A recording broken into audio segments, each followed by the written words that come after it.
Good afternoon, my name is Julian Juan, and on behalf of USAPAN, we would like to say thank you to all of our guests for taking the time to talk to us about these issues. As we may all know, President Duterte's SONA is coming up soon, which brings us to this USAPAN. To begin, in one word, describe President Rodrigo Duterte's 4th year in office. I will just say interesting. Different. Impunity, yeah. Underwhelming. For me, it's faces. I think I would have to agree with Yanni. Faces. Neglectful. Wala akong maisip eh. Siguro ano na lang, interesting na lang din. Sensya na. Setting that aside, has the government's response to COVID-19 been effective for you? I'd like to say I think that they're doing their best.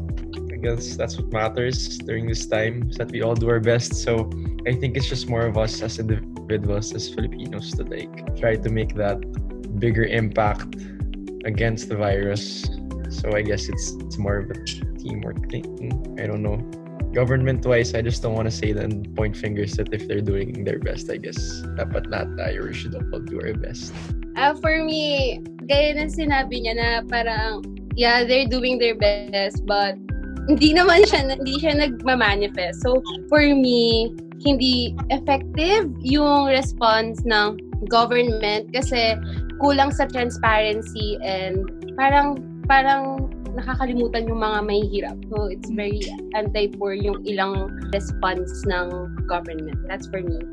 I have to kind of disagree with siguro the term best. With the term the government is doing their best. Kasi honestly, if you're going to look at it, like even from the start, like from January up until what's happening right now, ang unang may isip na word, ang stupid eh.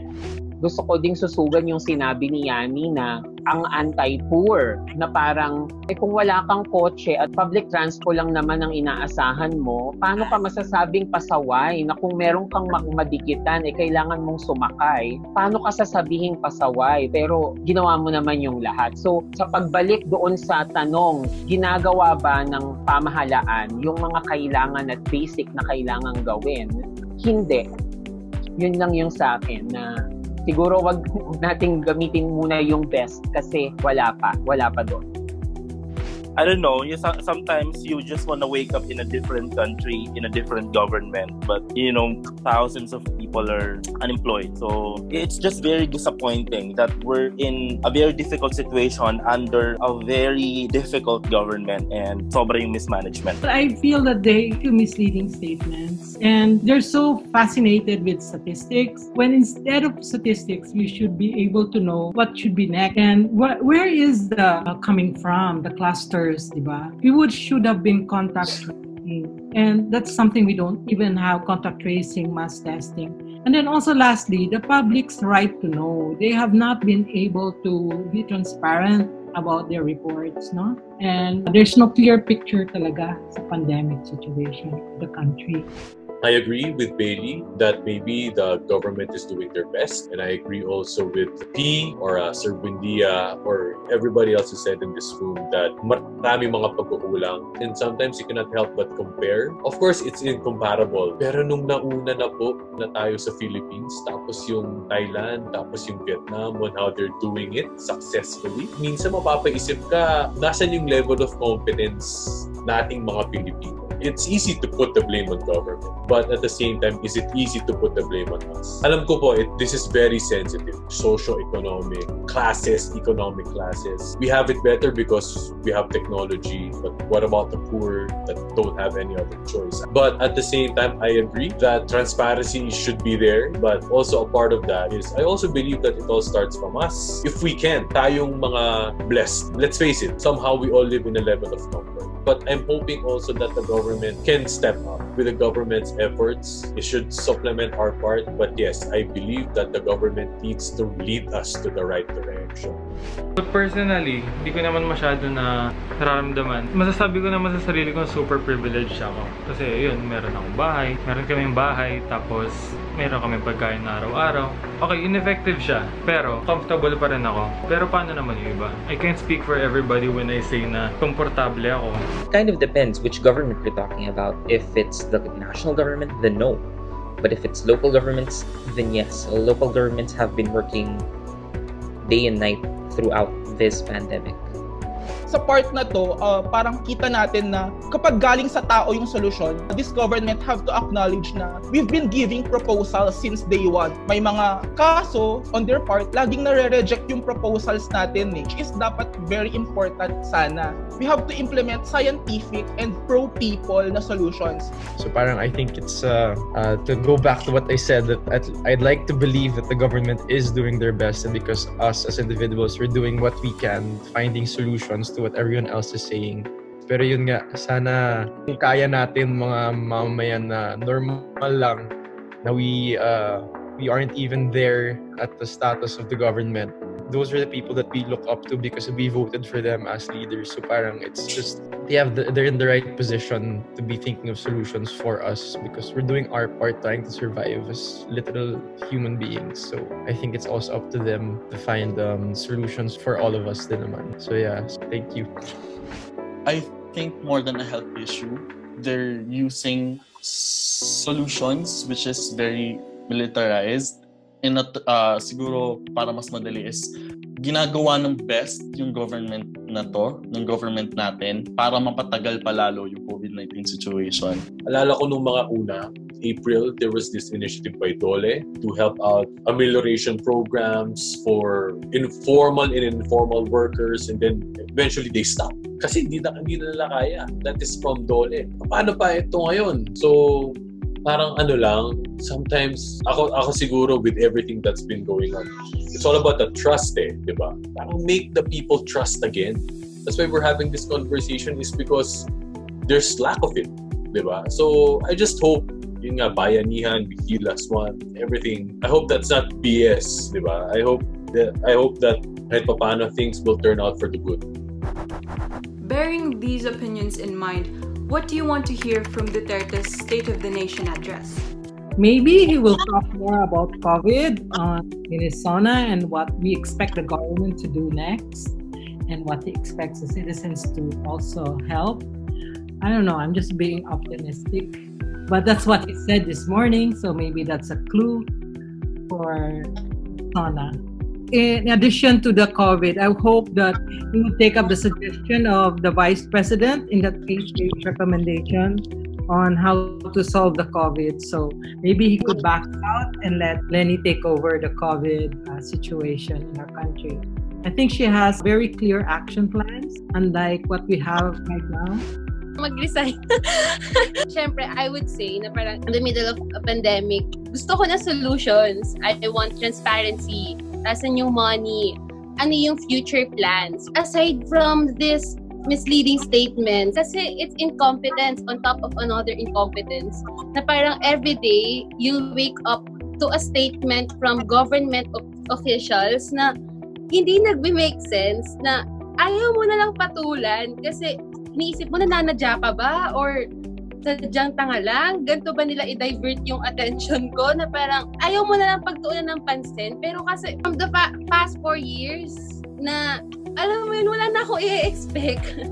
Parang I've seen enough para wala na eh. Parang wala ka nang masabi na parang pagod na ako. Tama na to.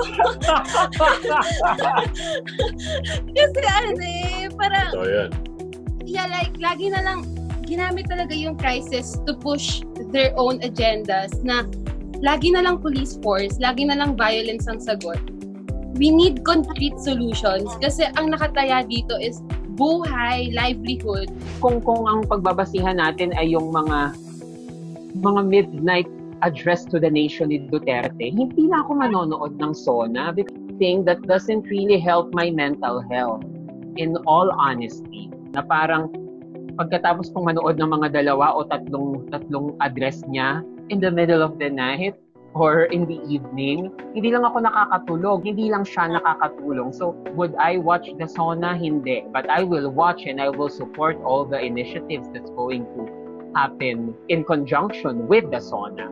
Yun ang papanoorin ko because hihintayin ko na lang yung transcript ng SONA niya because really, are we really expecting anything from this president?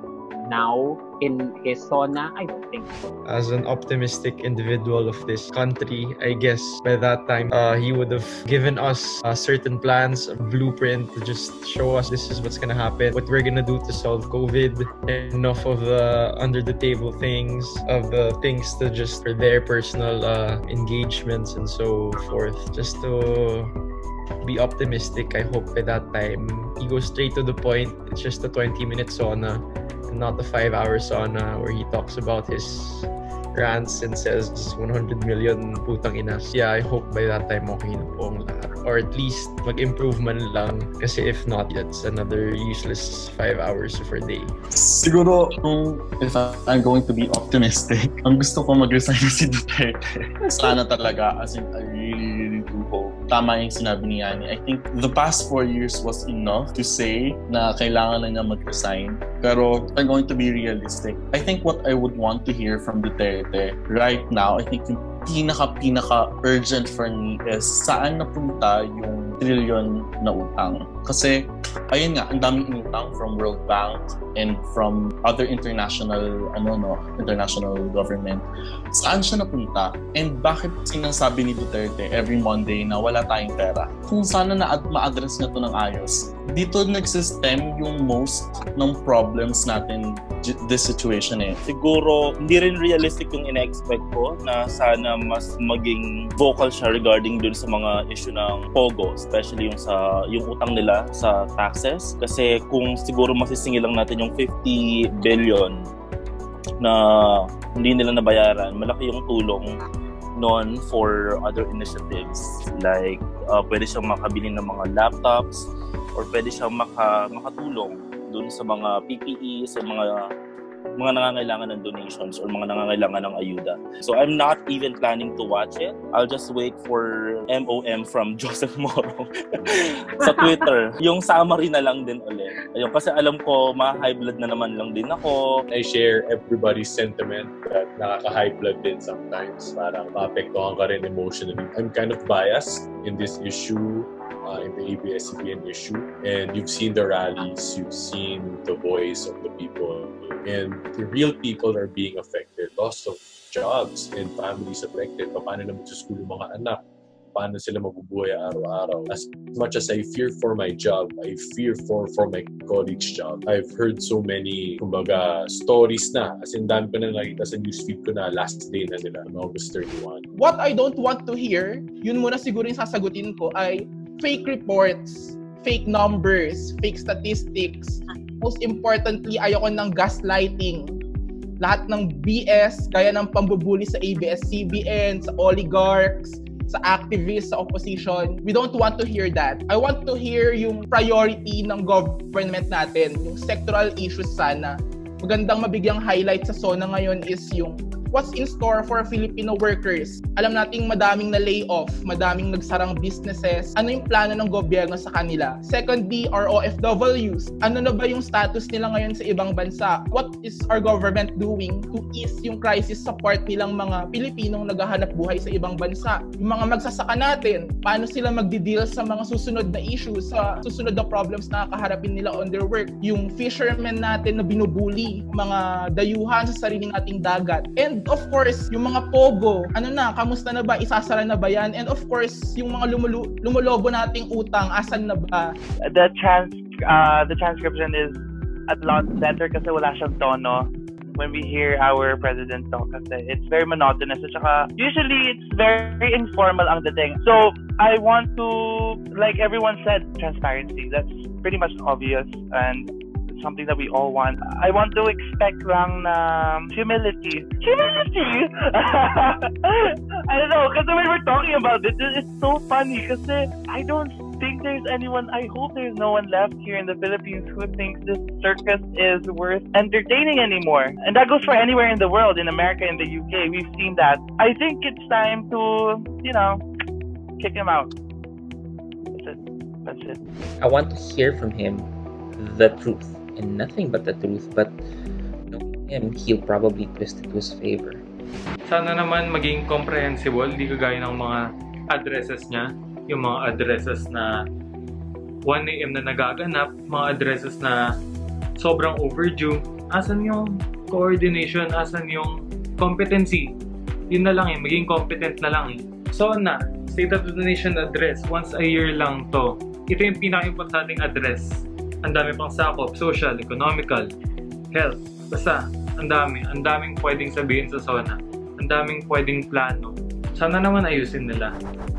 Considering the Philippines' current situation, do you believe that social media has power and real-life implications? In the current setting, social media is the way that we are able to share news and information. As a journalist, it's very important for me to be able to share news and information over social media because it's the fastest way we can get to people. Ang daming nagagawa ng social media. Ang lakas ng influence ng social media sa mga tao. Ako, meron akong idol na YouTuber. And then, magre-recommend siya ng product. Tapos, since idol ko siya, bibilin ko yung product na yun. So, ganun kalaki yung influence ng social media kahit sa mga maliliit na bagay. Pag nanggaling sa isang influential na person, parang ang lakas ng influence sa mga tao. Since yung mga tao ngayon, tayo, mainly, ang source talaga natin ng information ay social media. Halos lahat naman tayo, parang ang dami natin nakukuha na news from Twitter, from Facebook, to the point na yung mga tao bumubuo na ng opinion nila based sa mga nakikita nila sa social media. I believe na yung social media is a very powerful thing na pwedeng i-weaponize against people. So, meron siyang implications sa real life situation. Ayan. A lot of people are, ano ba tamang term, dina-downplay nila yung social media as a form of like, as an avenue for dissent and discussion. Some are even calling it performative activism.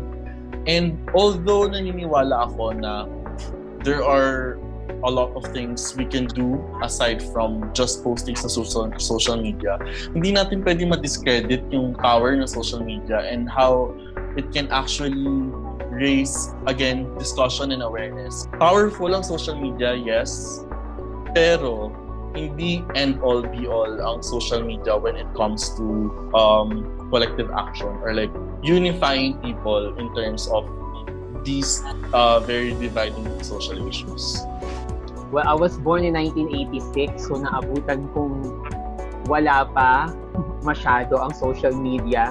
As in, ang saya ng Friendster noon na testimonial lang. Everyone is just so appreciative of everyone's post. Nung pumasok na yung Facebook, talagang the discussion about social media being so powerful nagsimula na during that time. And it was indeed powerful in terms of connecting people. But I think the responsibility, because dati hindi naman natin naiisip na kung meron tayong followers na ganito, okay, edi ang saya, ang dami nagre-retweet. But now, there's really a responsibility that comes with it. As influencers, saan ba natin dinadala yung influensya na meron tayo? I think that's one of the things that needs also to be discussed and that should always be taken into consideration as someone, as all of us na merong platform. Online world has become from outlet to outrage. Dati kasi puro share ko lang content, puro about what we're doing, ganun na lang yung content natin But now we're using it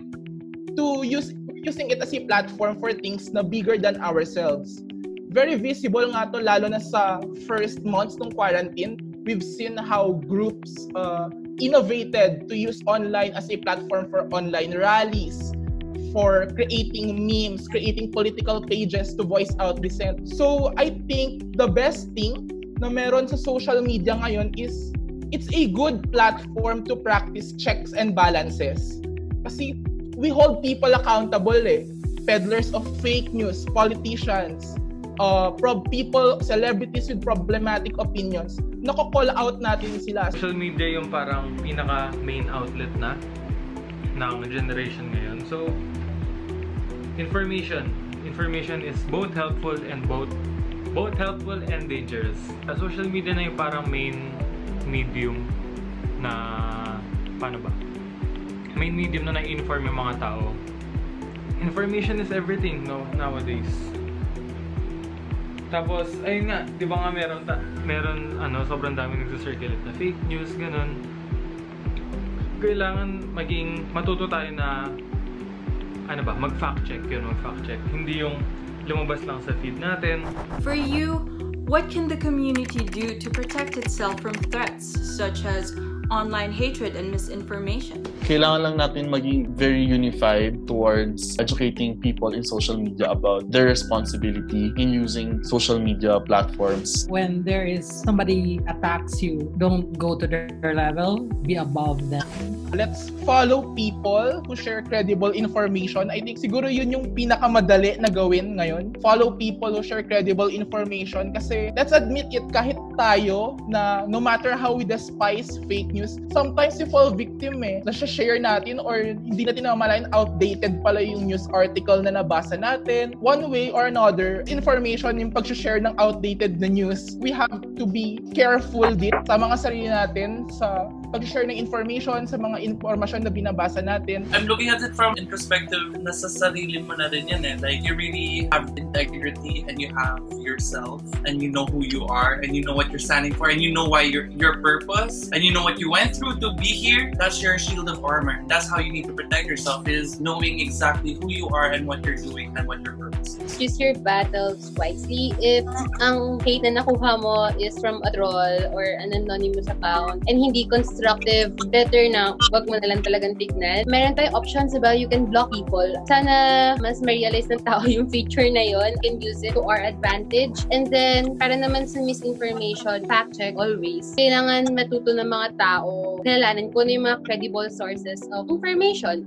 And we can achieve that through media literacy. Pwede siyang i-incorporate sa studies natin. Kapag the comment is about my look, or spewing hatred, alam mo naman kaagad yun I block it right there and then. Tama yun. There's no need to engage people who doesn't have a picture of themselves, who hides in anonymity. I don't think there's any reason pa to engage, especially if they are spewing hate and personal attacks. Because makipag-engage lang tayo if their arguments are at the level of a discussion or discourse. Pero kung hindi naman yun, at ad hominems naman, might as well block it na lang. The real threat right now is possible abuse of the anti-terror bill kasi it's the people in power who can actually do something crazy about this law.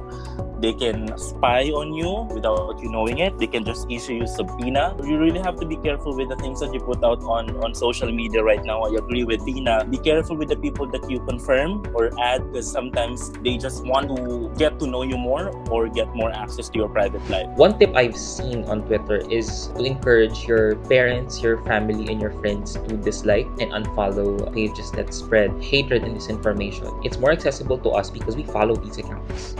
Make sure to fact check. Sa Facebook, super daming parang DDS groups doon. Tapos, nasali ako sa isa. Hindi ako DDS, trip lang. Bago kayo maniwala sa mga nakikita nyo, make sure na reliable naman. Dapat marami kayong references. Hindi ko maintindihan yung utak ng mga nagbubulag-bulagan, yung utak ng mga nag-hold on sa mga words na hindi naman credible. Andiyan na yung justice sa harapan nyo. Andiyan na yung news sa harapan nyo. Ano pang kailangan nyo? And for the last question, how can we use social media for social good? Documenting good works is actually one of the best ways. Well, people have already done it. I mean, civil society organizations keep doing that. They've documented their relief efforts. They've documented what they've been able to do in the past few months. There are actually so many ways to. The internet is very vast for us to discover how we can use social media for social good. So I guess it's better to explore for ourselves rather than to say the exact things that we need to say. So I think in order for us to use social media for good is to just be who we are, be unapologetic about speaking up on causes that will really affect those people who are voiceless. Because that's the advantage of having followers. I mean, you can influence people in a positive way or in a negative way. It depends on how you use it. So take responsibility and be active. I mean, take up space. So siguro simplest ways is of course to use the platform to educate ourselves and educate others, since this information can change public perception, opinion, and eventually values. So gamitin natin siya to guide misguided opinions, sabi nga kanina, and let's use this platform to listen to other people as well. As an influencer, yung mga kapwa ko influencer dyan, alam niyong malawak yung reach niya eh. Sana naman gamitin ng maayos. Tapos gusto ko rin pag-usapan yung toxic positivity na sinasabi sa Twitter. Tinatry nila ilayo yung sarili nila sa issue. Sinasabi na spread good vibes, spread good vibes. Walang magagawa yung good vibes nyo. Sa tingin nyo, pag naging good vibes kayo, ayos yung estado ng bansa. Mag-spread kayo na information, advocate for sa mga bagay na relevant. Sobrang sayang yung following nyo kung magsispread lang kayo ng mga superficial na bagay. Kasi ano ba yan? Influencer kayo eh. Sobrang sayang ng reach nyo kung di kayo mag-i-influence talaga. Make sure that you have yourself grounded before you post anything. What I mean by grounded is to make sure that what your intentions are for a long-term effect, not just for an outburst of emotions, but it's something that you can really hold on to. So it all starts from within, because once you know what you can handle, once you know what you want to see, you can start using social media for the good without being interfered with anything else. Kailangan muna natin siguro talagang mag-self-reflect. Ano nga ba yung mga principles ko sa life? Ano ba yung belief system ko? Kasi once na ma-align natin yung principles at saka beliefs natin as a person sa social good, sa promotion of awareness, promotion of social justice, doon at doon lalabas yung pagiging socially responsible natin sa media. We should always fact-check kung ano yung nilalabas natin sa social media, with followers or not. Kasi kahit sabihin mo 3 followers lang yung meron ka, may mga nakakakita. So para sa akin, yun lang naman we can use social media for good if responsible tayo sa mga pinopost natin. Our guests have spoken and provided valuable insights regarding the current issues we're facing. And so, please watch the State of the Nation address tomorrow and let us know. What do you want to hear from Sonnet 2020? We would like to thank everyone that joined us for today's discussion despite our current circumstances. We hope to see you again soon. This has been Julian Juan. This is You Sapan.